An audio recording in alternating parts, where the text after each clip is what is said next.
कहानी को पूरा समझने के लिए कहानी के पिछले सभी भागों को ज़रूर देखें। उसका लिंक मैं आपको डिस्क्रिप्शन बॉक्स में दे दूँगी और साथ में कमेंट बॉक्स में पिन भी कर दूँगी, तो आप वहाँ से भी जाकर देख सकते हैं।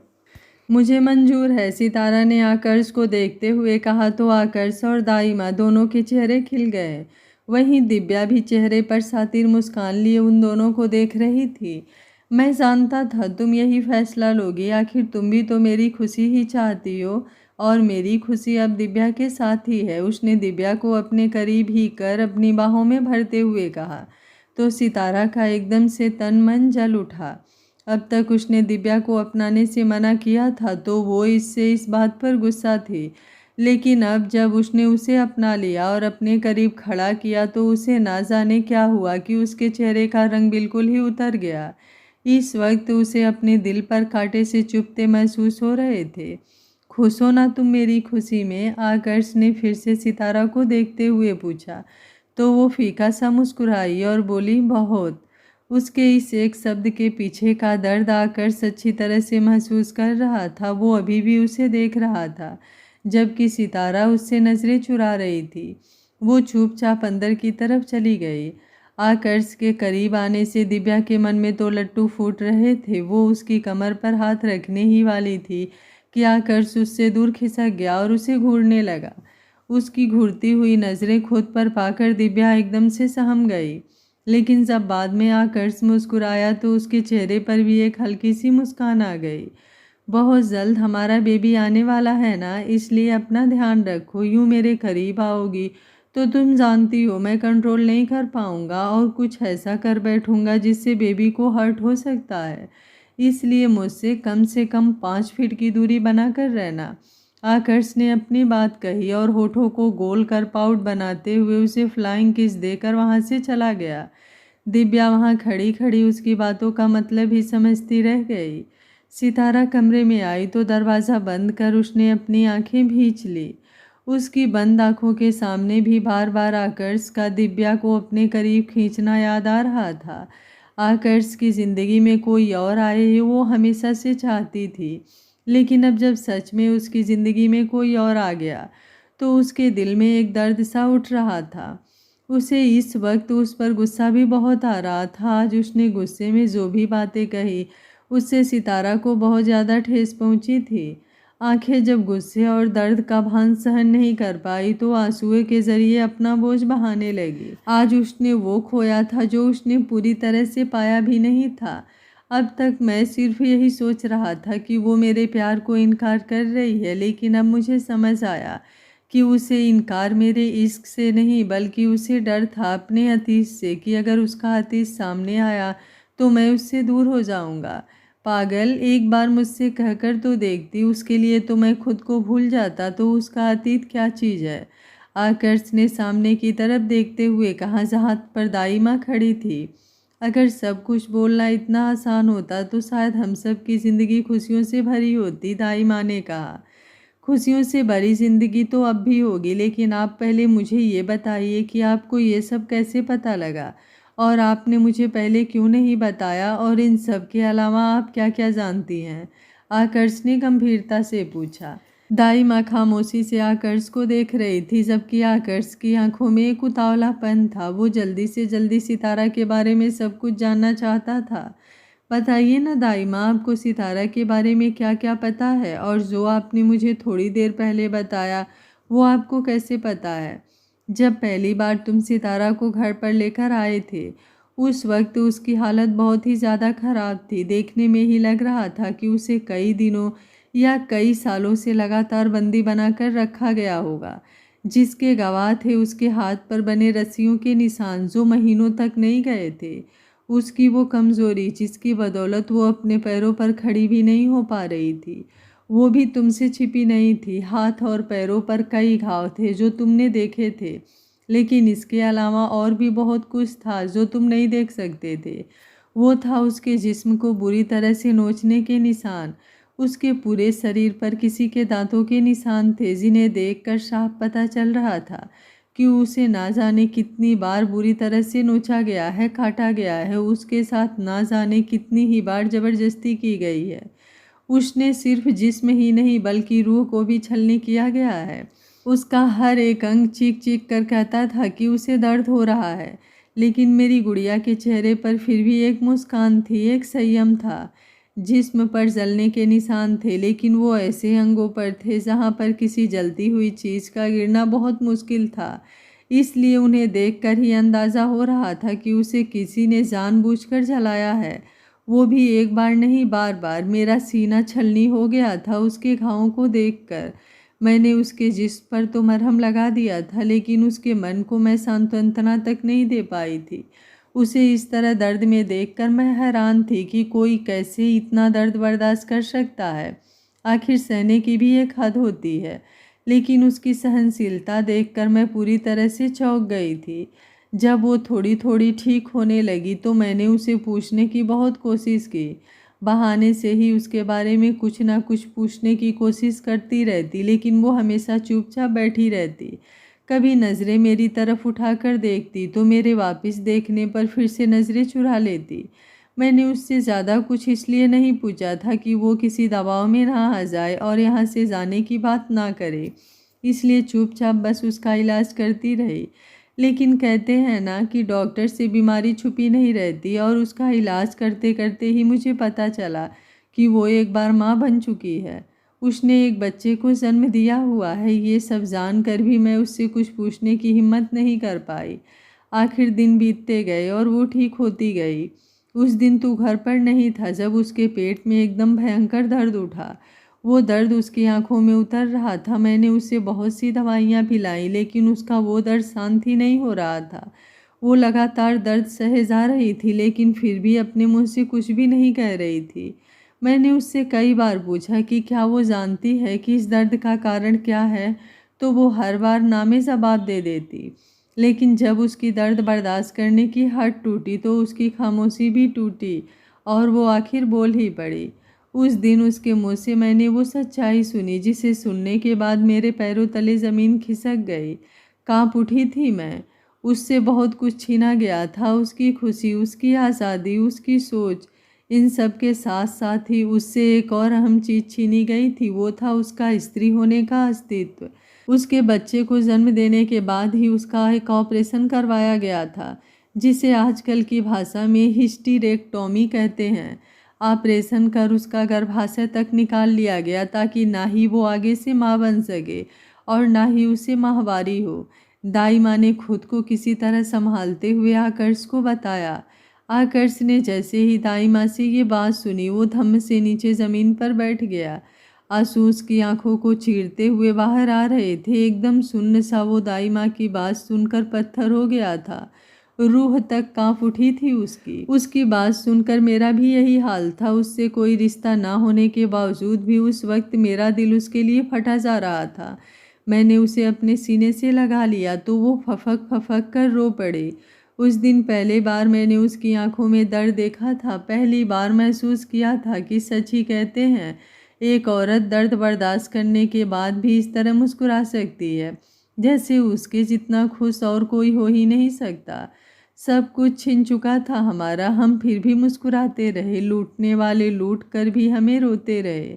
आकर्ष दीवार से लगकर नीचे ज़मीन पर बैठा था। उसकी आंखें इस वक्त रो रो कर लाल थी, जिन पर अब गुस्से ने अपना कब्जा जमा कर उन्हें बिल्कुल खूनी लाल कर दिया था। चेहरे की नसें कांप रही थी। क्या सितारा ने आपको बताया कि ये सब उसके साथ किसने किया? उसने सामने फर्श को एकटक देखते हुए कहा। इतना सब कुछ जानने के बाद कभी मेरी हिम्मत ही नहीं हुई कि उससे कुछ पूछूं। मैं उसके सामने उसके अतीत को उठाकर उसे और दर्द नहीं दे सकती थी, बस इसलिए चुप रही। क्या आप जानती हैं कि इस वक्त उसका बच्चा कहाँ है? आकर्ष ने उसी तरह बैठे सवाल किया। अब उसके आंसू थम चुके थे, लेकिन चेहरा बेहद गंभीर था। उसके दिमाग में इस वक्त बहुत कुछ चल रहा था। उसकी बात सुनकर दाई माँ ने फिर अपना सिर नामे हिलाया और बोली, एक बार पूछा था मैंने उससे, लेकिन उसने कोई जवाब नहीं दिया। बस उसकी आंखों में आई नमी ने बता दिया था कि शायद वो इस दुनिया में नहीं रहा होगा। उसके बाद ना मेरी तरफ से कोई सवाल हुआ और ना ही उसकी तरफ से कोई जवाब आया। उसके लिए तेरी भावनाएं देखकर कभी तुझे भी कुछ नहीं बता सकी, ये सोचती रही कि उसका अतीत जानकर कहीं उसके लिए तेरे दिल में जो है वो बदल ना जाए। तुम दोनों ने अपनी ज़िंदगी में बहुत दर्द देखा है, इसलिए मैं हमेशा से चाहती थी कि अब तुम दोनों एक होकर एक दूसरे को संभाल लो, एक दूसरे की इस ज़िंदगी में इतनी खुशियाँ भरो कि अतीत की याद कभी तुम दोनों के जहन में भी ना आए।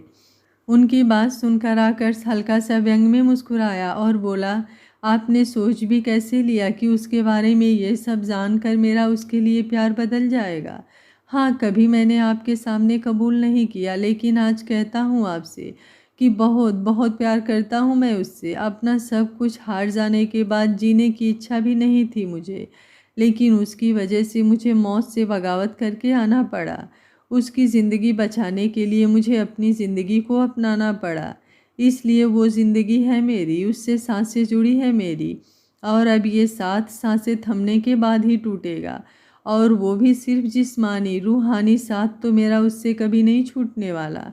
मैं पागल यूं ही सोचता रहा कि वो मुझे हर बार इनकार क्यों करती है, पर आज उसके इनकार का कारण जाना है। लेकिन मुझे भी कसम है मेरी सितारा की, अगर उसे दर्द देने वाले को दर्द का असली मतलब ना समझा दिया तो मैं भी उसका आशिक नहीं। अब तो इजहार तभी होगा जब सितारा के मन में उसके अतीत का डर निकलेगा। तब तक चाहे कुछ भी करना पड़े उसे खुद से दूर नहीं जाने दूंगा। जब तक जिसने भी उसके साथ इतना गलत किया है उसे उसके कदमों में लाकर नहीं रख देता, मैं उसकी तरफ अपने कदम नहीं बढ़ाऊंगा। मुझे गर्व है तुम दोनों पर कि किसी के दर्द को जानकर तुम दोनों ही अपना सब कुछ भूलकर उसके दर्द को दूर करने में लग जाते हो। एक तरफ तुम हो जो सितारा के लिए अपना सब कुछ भूलकर उसके साथ आगे बढ़ना चाहते हो, और वहीं दूसरी तरफ सितारा है जो दिव्या को तकलीफ में देखकर वो भी अपने बारे में बिना कुछ सोचे उसका साथ दे दिया। दाई माँ ने हल्का सा मुस्कुराकर आकर्ष को कहा, दाई माँ, दूसरों का दर्द वही समझ सकता है जो खुद दर्द से गुजरा हो, और मुझे भी गर्व है मेरी सितारा पर। ना जाने उसके सामने उस वक्त क्या क्या आया होगा जब उसने दिव्या को इस हालत में देखा होगा, कैसे उसने खुद को मजबूत रखा होगा। मेरे खिलाफ एक शब्द भी ना सुनने वाली आज उसने ही मुझ पर हाथ उठा दिया।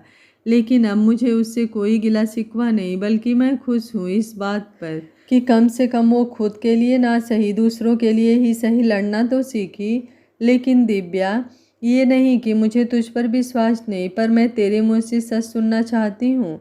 दाई माँ ने कहा तो आकर्ष अपनी जगह से खड़ा हुआ और उनके करीब आया। दिव्या के बारे में मैं सिर्फ इतना ही कहूँगा दाई माँ कि वो सिर्फ मेरा अतीत है।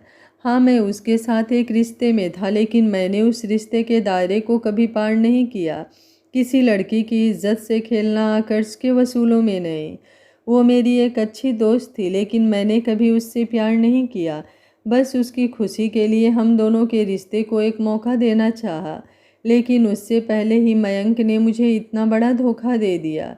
जैसे ही उसे पता चला कि अब मेरे पास कुछ नहीं है, वो मुझे छोड़कर उसके पास चली गई। दोनों ने बड़ी ही बेशर्मी से कहा कि दोनों एक दूसरे को चाहते हैं, लेकिन मैं जानता था कि जो मेरे नहीं हुए, जिसने उनके लिए ना जाने क्या क्या नहीं किया, वो एक दूसरे के कैसे होंगे। दोनों मतलबी बस अपने मतलब के लिए ही एक दूसरे के साथ रहेंगे, और ऐसा ही हुआ।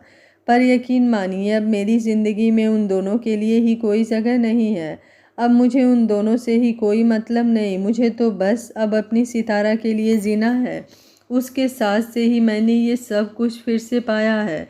उसकी वजह से ही मैंने दोबारा जीना सीखा है। उसकी वजह से मुझे मेरी ज़िंदगी में फिर से प्यार हुआ है, और अब यही प्यार, यही खुशियाँ मैं उसकी ज़िंदगी में भी भरना चाहता हूँ। आकर्ष ने मुस्कुराते हुए कहा, मैं जानती थी कि मेरा आकर्ष कभी किसी के साथ कुछ गलत नहीं कर सकता, लेकिन अब तुझे बहुत संभल कर रहना होगा, क्योंकि दिव्या बहुत शातिर लड़की है। वो जानती थी कि सितारा उसकी बातों में आ जाएगी, इसलिए उसने जानबूझकर ऐसी परिस्थितियां बनाई कि तुझे उसे अपनाना ही पड़ा। वो इस वक्त सितारा के दिमाग से खेलने की कोशिश करेगी, लेकिन हमें उसका ध्यान रखना होगा, क्योंकि वो छोटी से छोटी बात भी सितारा को फिर से उसके अतीत की गहराइयों में ले जा सकती है, और फिर उसका दुख उसका दर्द बनकर निकलेगा या गुस्सा, हम नहीं जानते। आप फ़िक्र मत कीजिए दाइमा, अब तक मैं सितारा को वक्त दे रहा था क्योंकि उससे मैं कोई ज़बरदस्ती नहीं करना चाहता था। लेकिन अब मुझे समझ आ गया है कि मुझे क्या करना है। उसके मन में एक डर है, मुझे बस वो डर निकालना है, उसे यकीन दिलाना है कि उसका आकर्ष कभी उसे कोई तकलीफ़ नहीं पहुंचाएगा। आकर्ष ने दृढ़ विश्वास के साथ कहा।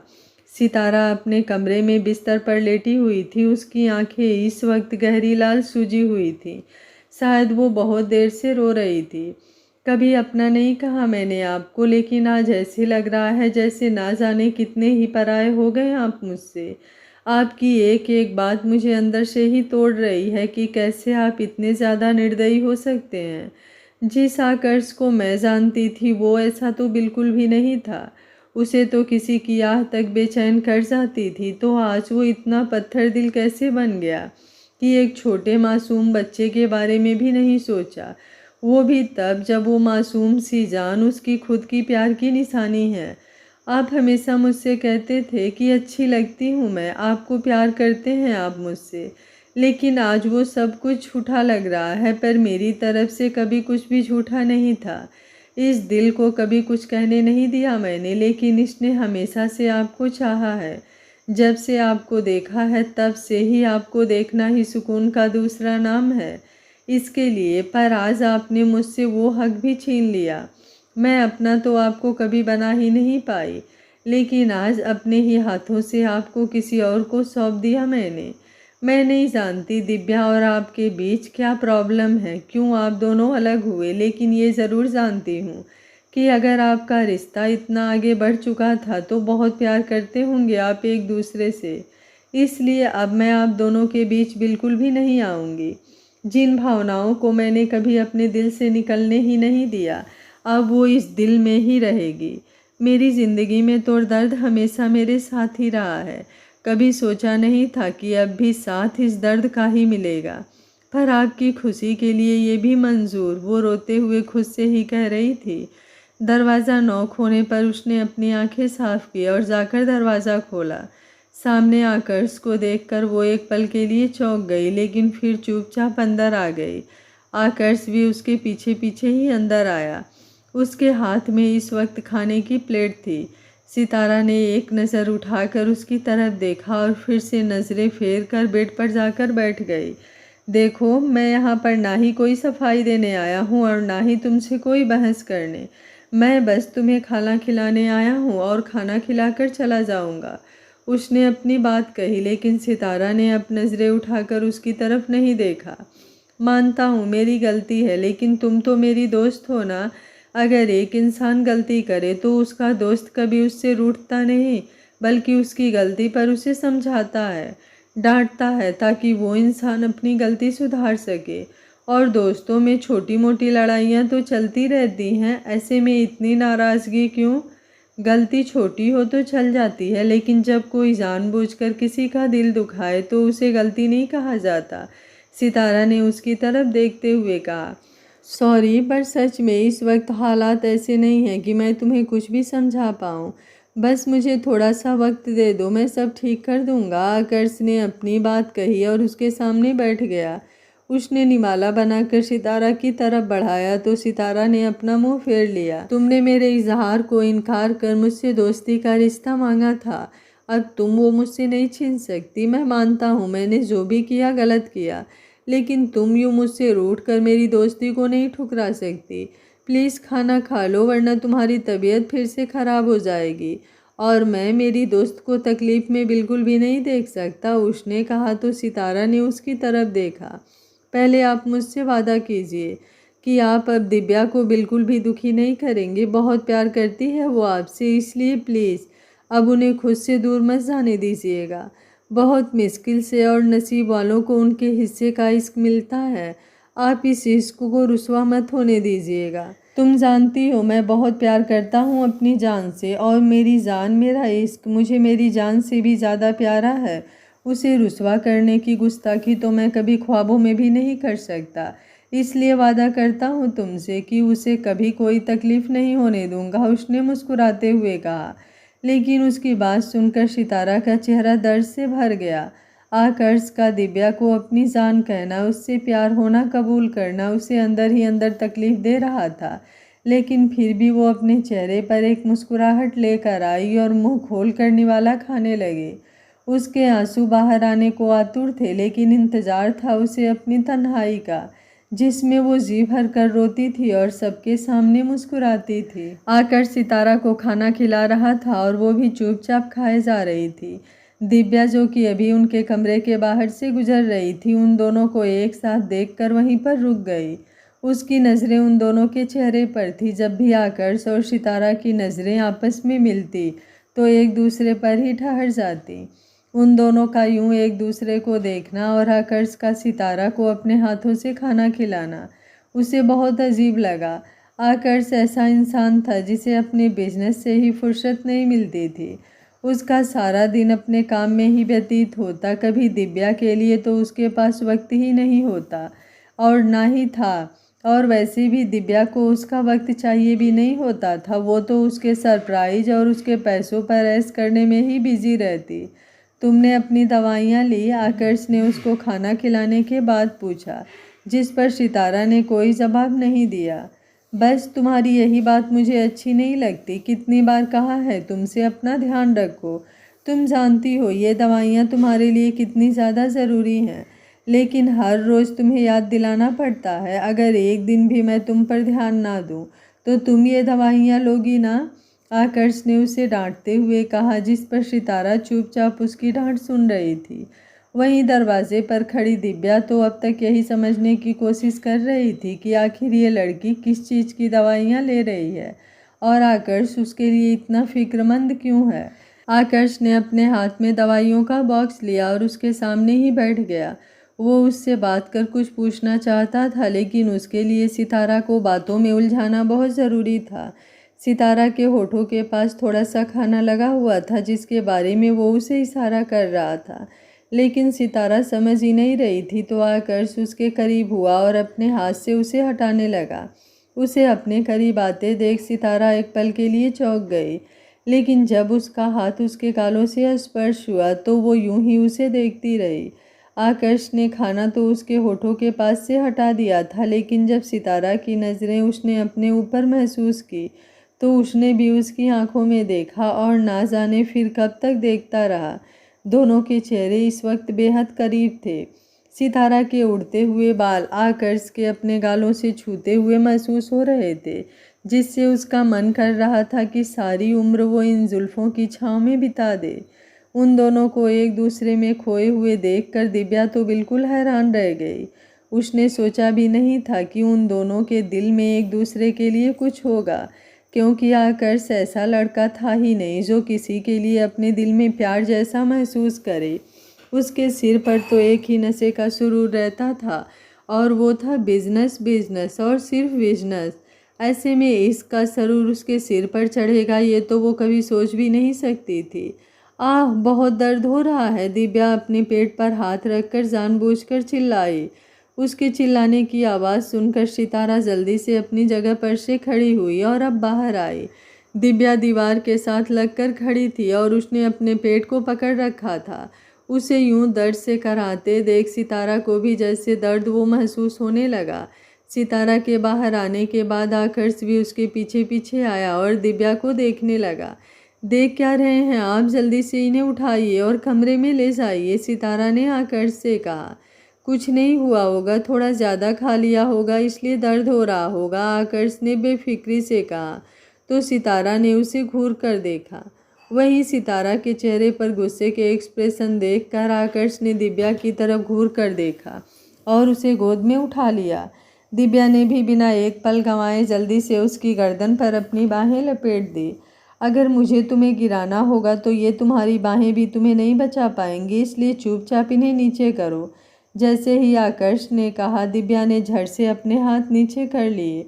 वो इस हालत में गिरना तो बिल्कुल भी नहीं चाहती थी। जितने में वो उसे लेकर कमरे में पहुंचा। सितारा भी दाई माँ को अपने साथ लेकर वहां पर आ गई।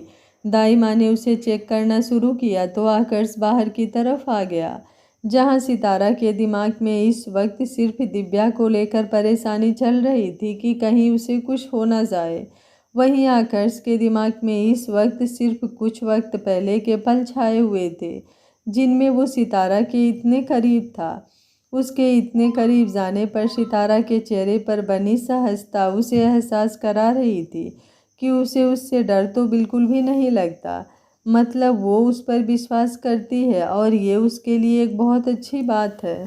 थोड़ी देर बाद दाई माँ और सितारा बाहर आए तो दाई माँ ने उसे बताया कि कुछ ऊटपटांग खाने की वजह से दर्द हुआ होगा। वैसे तो बिल्कुल ठीक है। तो सितारा के चेहरे पर राहत के भाव उभर आए। उसे यूं दिव्या की वजह से परेशान होता देख आकर्ष को बहुत गुस्सा आ रहा था, लेकिन उसे खुशी भी महसूस हो रही थी कि उसकी पसंद ना सिर्फ शक्ल से लेकिन दिल से भी बहुत ज़्यादा खूबसूरत है। हर किसी को अपना बना लेना उसकी सबसे बड़ी खूबी है, लेकिन साथ ही साथ उसकी कमजोरी भी है। उसे पता था कि दिव्या अब हर तरह से उसका फ़ायदा उठाने की कोशिश करेगी, क्योंकि दिव्या अपने मतलब के लिए किस हद तक गिर सकती है ये वो अच्छी तरह से जानता था। ऐसे में अब उसे कुछ करना होगा, किसी न किसी तरह सितारा को उससे दूर ही रखना होगा। लेकिन कैसे? इस वक्त उसके मन में यही उलझन चल रही थी। आकर्ष ने सितारा का हाथ पकड़ा और उसे कमरे में ले जाने लगा, लेकिन सितारा के कदम रुक गए और वो हैरान होते हुए बोली, क्या कर रहे हैं ये आप और मुझे कहाँ लेकर जा रहे हैं? वहीं जहाँ हम पहले थे। सिर्फ दूसरों का ध्यान रखना ही ज़रूरी नहीं होता, अपनी केयर करना भी सीखो। अभी थोड़ी देर पहले मैंने तुम्हें डांटा है, लेकिन मुझे नहीं लगता कि उसका 1% भी तुम्हें फ़र्क पड़ा होगा। अब चलो और चुपचाप दवाइयाँ लेकर सो जाओ। दिव्या का ध्यान रखने के लिए मैंने एक मेड अपॉइंट कर दी है, इसलिए तुम्हें उसकी फिक्र करने की ज़रूरत नहीं। पर किंतु परंतु मुझे कुछ नहीं सुनना। तुम चल रही हो या मैं तुम्हें उठाकर ले जाऊं? आकर्ष ने उसे आंखें दिखाते हुए कहा तो वो चुपचाप उसके साथ आगे बढ़ने लगी। उसे दवाई देकर आकर्ष ने सुला दिया और खुद दिव्या के कमरे की तरफ आ गया। दिव्या फ़ोन पर किसी से बात कर रही थी। आकर्ष को अपने सामने देख उसने जल्दी से फ़ोन कट कर दिया। ये क्या ड्रामा लगा रखा है तुमने? मैंने क्या ड्रामा किया है? मुझे सच में दर्द हो रहा था। उसका जवाब सुनकर आकर्ष हंसने लगा और बोला, तुम्हारी यही दिक्कत है कि तुम खुद को बहुत ज़्यादा अक्लमंद और सामने वाले को बिल्कुल पागल समझती हो। मैंने तुमसे ये तो पूछा ही नहीं कि तुम्हें दर्द हो रहा था या नहीं हो रहा था, लेकिन अब तुम्हारे जवाब से मेरा शक यकीन में बदल गया कि तुम्हें दर्द नहीं बल्कि जलन हो रही थी मुझे सितारा के करीब देखकर। तुमसे बर्दाश्त नहीं हुआ और हम दोनों को दूर करने के लिए तुमने दर्द का बहाना बनाकर उसे अपने पास बुला लिया। आकर्ष ने कहा तो दिव्या ने चौंक कर उसकी तरफ देखा। तो तुम ऐसा सोच भी कैसे सकते हो? मैं भला उससे जलन क्यों महसूस करूंगी? मेरी और उसकी क्या बराबरी? मुझे उससे क्या मतलब? और वो होती कौन है जिससे मुझे जलन हो? उसकी औकात ही क्या है? और तुम कौन होती हो उसके अस्तित्व पर उंगली उठाने वाली? आकर्ष ने गुस्से में कांपते हुए पूछा। तुम उसके लिए मुझ पर चिल्ला रहे हो? मैं तुम्हारे बच्चे की माँ बनने वाली हूँ और तुम मुझ पर ही गुस्सा कर रहे हो, वो भी उस लड़की के लिए जिससे तुम्हारा कोई रिश्ता भी नहीं है। तुम्हें सच में लग रहा है कि मैं तुम्हारी नौटंकी में आ जाऊंगा? तुमने कहा और मैं मान लूंगा कि तुम्हारे पेट में मेरा बच्चा है। ओ फॉर गॉड सेक, अपना ये ड्रामा बंद करो। जब हमारे बीच कभी कुछ फिजिकल हुआ ही नहीं तो ये बच्चा मैंने तुम्हें वाईफाई कनेक्शन से तो दिया नहीं होगा। आकर्ष ने व्यंग से मुस्कुराते हुए कहा। मैं सच कह रही हूँ, मैं कोई ड्रामा नहीं कर रही। तुम्हें बेशक याद नहीं हो, लेकिन मुझे सब कुछ याद है। तुम्हें याद है जब तुमने मयंक के बिजनेस ज्वाइन करने की खुशी में पार्टी दी थी? उस दिन तुमने बहुत ज़्यादा ड्रिंक की थी, जिसके बाद तुम्हें बिल्कुल होश नहीं था। उस दिन मैं ही तुम्हें होटल के रूम में लेकर गई थी और हम दोनों ही नशे में थे। इस वजह से हम कब इतने करीब हुए तुम्हें पता ही नहीं चला, लेकिन मुझे सब कुछ याद था। अगली सुबह तक हम दोनों उसी हालत में थे, लेकिन तुम्हें अनकंफर्टेबल ना हो इसलिए मैं चुपचाप उस कमरे से बाहर आ गई। रेड वाइन कलर की नी लेंथ ड्रेस जिसके साथ ब्लैक कलर की हिल्स पहनी थी तुमने, होठों पर लाल लिपस्टिक। मयंक ने वाइट कलर का बिजनेस सूट पहना था। रूम नंबर 307 में रात के 1:30 बजे तुम दोनों अंदर गए और 4:30 बजे मयंक उस कमरे से बाहर आया। जैसे ही आकर्ष ने कहा दिव्या के होश उड़ चुके थे। उसके चेहरे का उड़ा हुआ रंग ही बता रहा था कि ये सब बातें सच है। ये तुम क्या कर रहे हो? मुझे कुछ समझ नहीं आ रहा है, दिव्या ने अटकते हुए कहा, और उसका अटकना ही इस बात का सबूत था कि अब तक आकर्ष ने जो भी कहा सब सच है। इतना सब कुछ काफ़ी है, या अब ये भी बताऊं कि उस रात कमरे की लाइट कितने बजे ऑफ हुई और कितने बजे ऑन? उसने उसके चेहरे के बिल्कुल करीब आकर कहा तो दिव्या के माथे पर पसीना आने लगा। उसके खतरनाक एक्सप्रेशन देखकर ही वो कांपने लगी थी। तो तुम ये सब कैसे जानते हो? उसने कुछ हिम्मत करके पूछा। सिर्फ यही नहीं, इसके अलावा और भी बहुत कुछ है जो मैं जानता हूँ, लेकिन तुम्हारा वो जानने का वक्त अभी नहीं आया। तुम पर और मयंक पर शक तो मुझे बहुत पहले ही हो चुका था, लेकिन मैं सिर्फ अपने शक को यकीन में बदलना चाहता था। जिस दिन मैं तुम्हारे आगे सारी सच्चाई बताकर तुम्हें सरप्राइज देना चाहता था, उस दिन मुझे ही इतना बड़ा सरप्राइज मिला कि मुझे खुद पर ही हंसी आने लगी कि मैं इतना बेवकूफ़ कैसे हो सकता हूँ। मैंने सिर्फ तुम्हें गलत समझा, लेकिन ये तो मैंने सोचा ही नहीं कि तुम्हारी गलती का भागीदार भी मेरा अपना ही है, और तुमसे ज़्यादा बड़ा धोखा तो मुझे उसने दिया। उसकी बातें दिव्या को हैरानी में डाल रही थी। कहाँ उसने सोचा था कि वो आकर्ष को एक झूठ बताकर पागल बनाएगी, लेकिन बदले में आकर्ष ने ही उसे एक सच बताकर जाहिर कर दिया था कि वो पागल बनने वालों में से नहीं है। पर इस वक्त उसके दिमाग में एक और बात चल रही थी।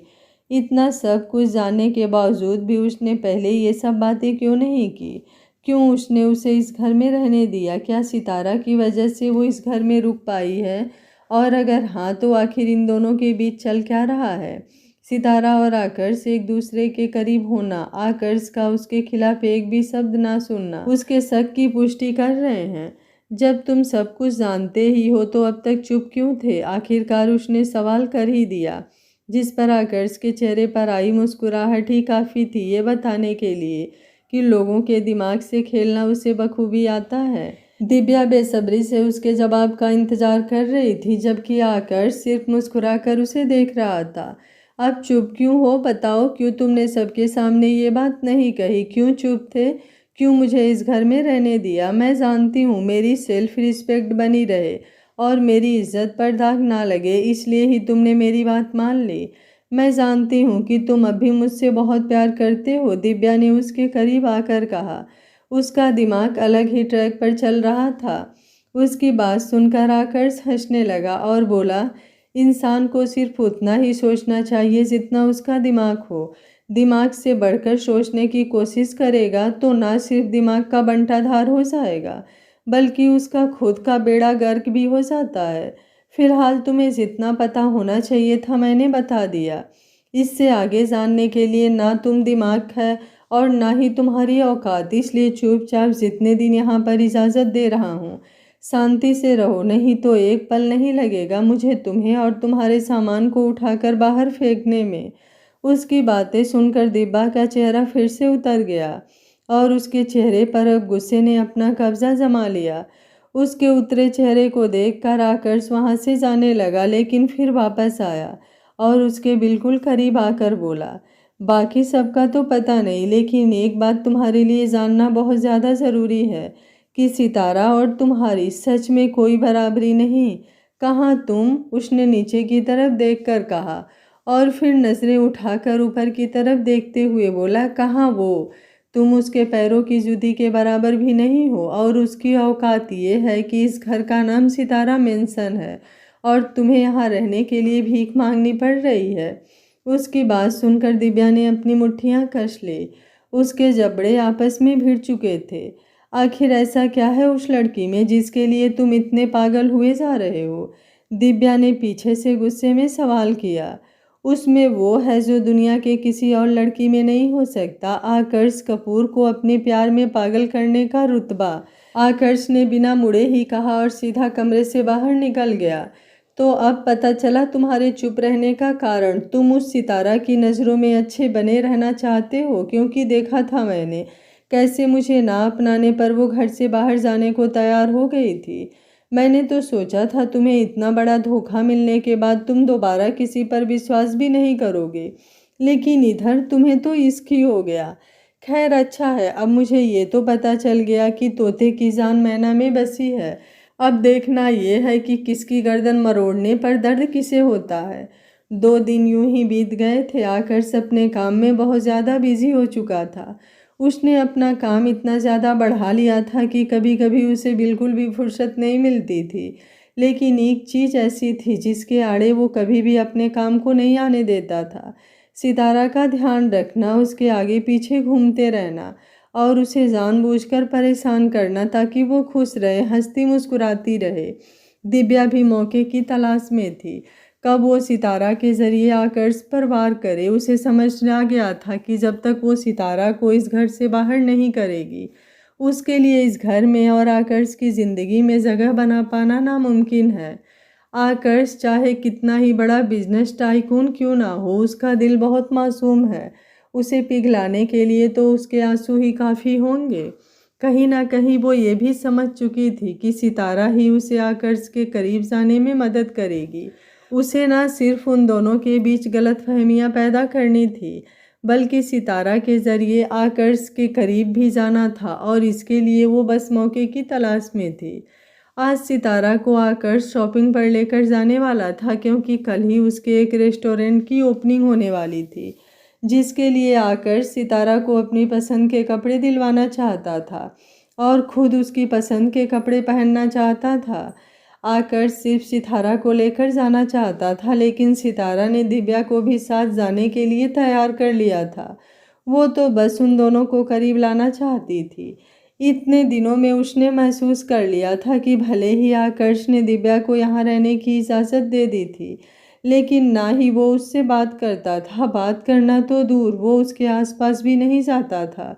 जब दिव्या भी उससे बात करने की कोशिश करती, तो उसकी बात सुनकर भी उसे नज़रअंदाज करके चला जाता था। दिव्या भी जानबूझकर सितारा के सामने आकर्ष के करीब होने की कोशिश करती। सितारा को सामने देख आकर्ष कुछ कह नहीं पाता था, लेकिन बाद में वो दिव्या को खूब जलील करता।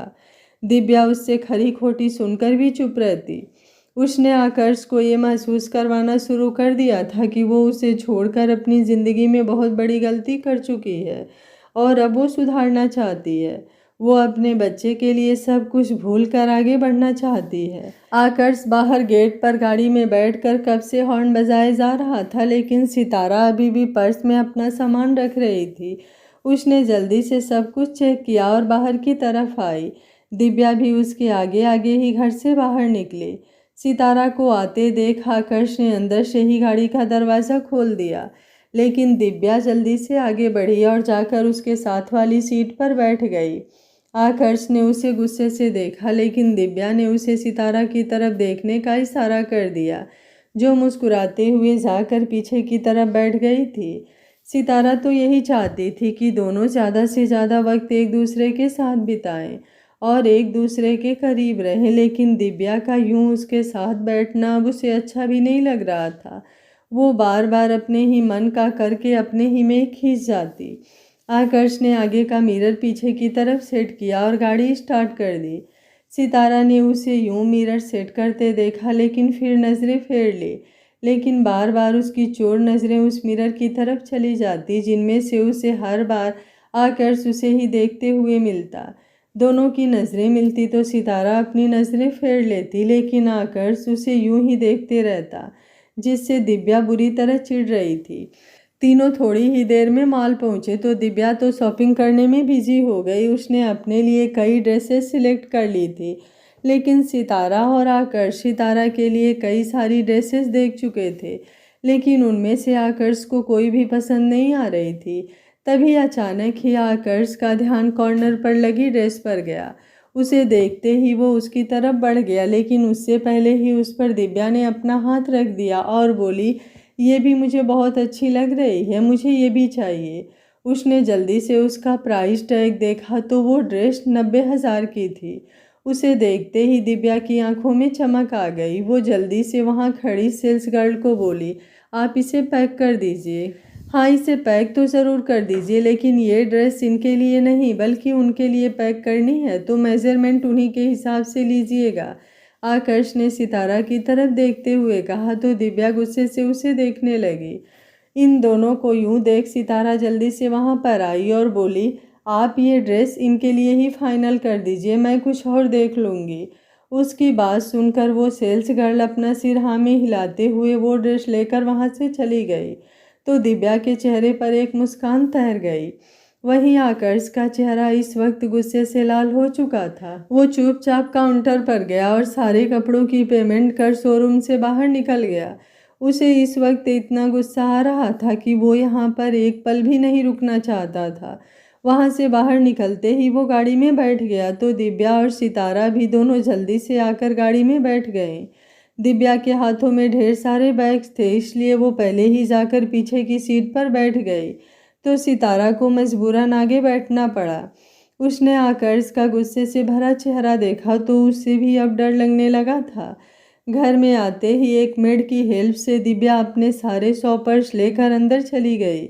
वहीं सितारा अभी भी आकर्ष को देख रही थी, लेकिन जब वो कुछ नहीं बोला तो वो चुपचाप गाड़ी में से बाहर निकलकर अंदर की तरफ बढ़ने लगी। लेकिन उसने एक कदम रखा ही था कि तभी पीछे से आकर्ष ने उसका हाथ पकड़ा और बड़ी तेजी से उसने अपने करीब खींच लिया।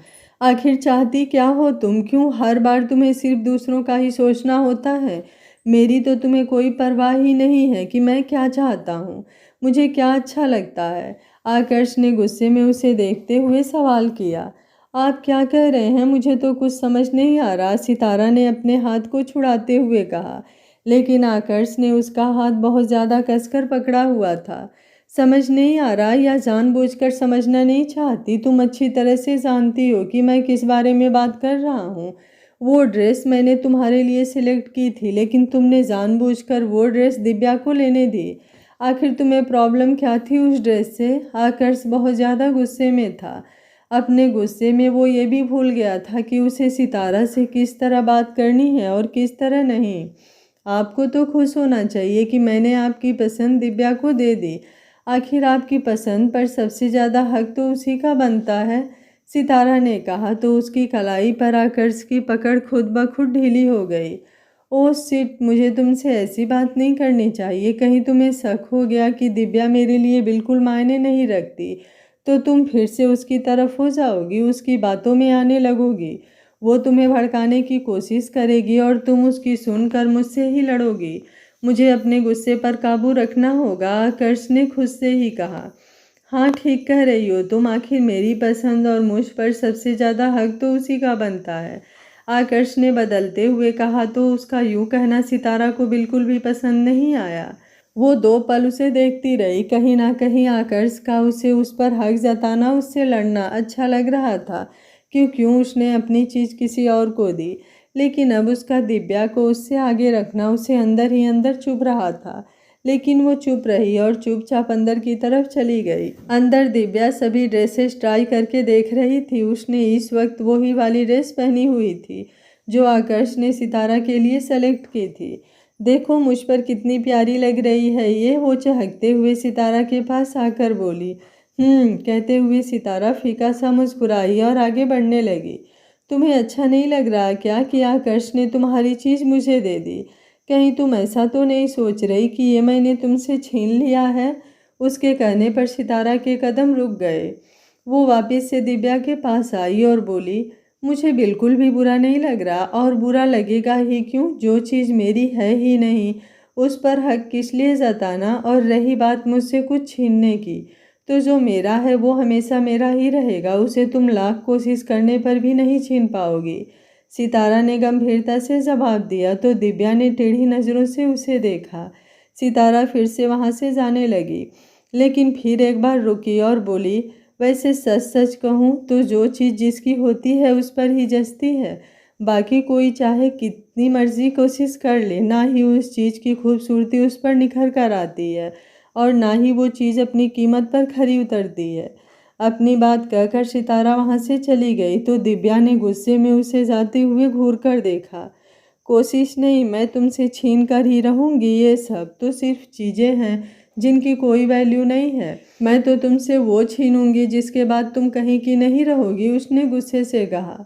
अगले ही दिन आकर्ष के न्यू होटल का इनॉग्रेशन था। सितारा जानती थी कि आज तक आकर्ष ने हमेशा अपने खास दिन पर सितारा के सिलेक्ट किए हुए कपड़े ही पहने हैं। इसलिए उसने अपनी अलमारी में रखा हुआ एक बिजनेस सूट निकाला और उसे देखने लगी। ये सूट उसने उसके लिए थोड़े दिन पहले ही लिया था। दिव्या उसके कमरे के पास से गुजर रही थी तो उसने दरवाजे में से जाकर देखा तो वो समझ चुकी थी कि ये सितारा आकर्ष को देने वाली है।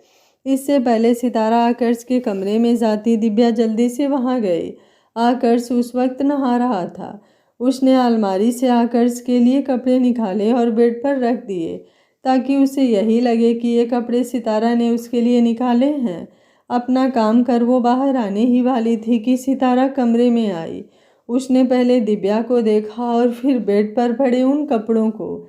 अच्छे हैं ना, मैंने ही सेलेक्ट किए हैं आकर्ष के लिए। आज उसके लिए इतना खास दिन है तो उसके लिए इतना तो मैं कर ही सकती हूँ, उसने स्टाइल मारते हुए कहा।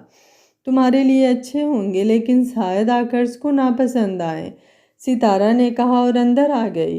तुम उसे सिर्फ 6 महीने से जानती हो जबकि मैं उसे लगभग 6 सालों से जानती हूँ, इसलिए उसकी पसंद नापसंद को अच्छे से समझती हूँ।